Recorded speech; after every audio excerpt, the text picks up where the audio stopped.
Едно писмено, друго пред камера. Во само неколку часа два различни ставови. ЗНМ и ССНМ преку соопштение бараат извинување од Богдан Илиевски пред камерата на Алфа, спуштање на топката, откако претходно побараа кривична одговорност поради објавата на Facebook и реакциите под неа, во која Илиевски сподели кратко видео од интервју од друга телевизија на кое пишуваше само «Добро зошто».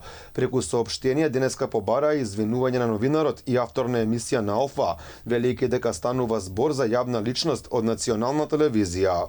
Очекуваме Богдан Илиевски јавно да се извини на Лепа Џундева, заверуваме ненамерниот потек од негова страна, кој предизвика неприфатливи коментари кои се насочени кон неа во изминатите денови на социјалните мрежи.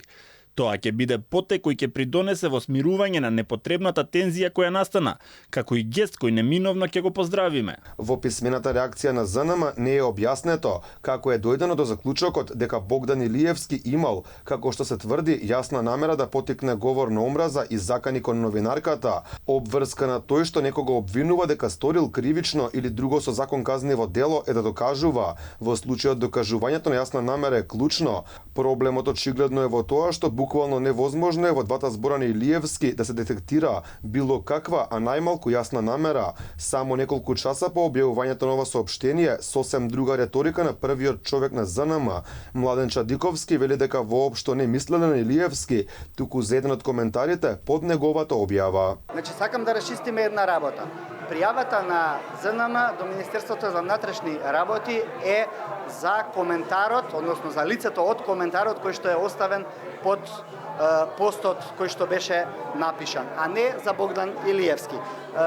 Тоа, значи, само сакам да дополнам, бидејќи на некој начин тоа се спинуваше во јавноста, што навистина не е добро или се создаде недоразбирање во јавноста, еве сега добра прилика ние тоа да го расчистиме. Но и самите објави на ЗНМ потекнуваат говор на омраза. Пред неколку дена токму на оваа тема на нивниот профил на социјалните мрежи имаше коментар кој гласеше: тој Богдан Бетмен треба да биде запален на клада.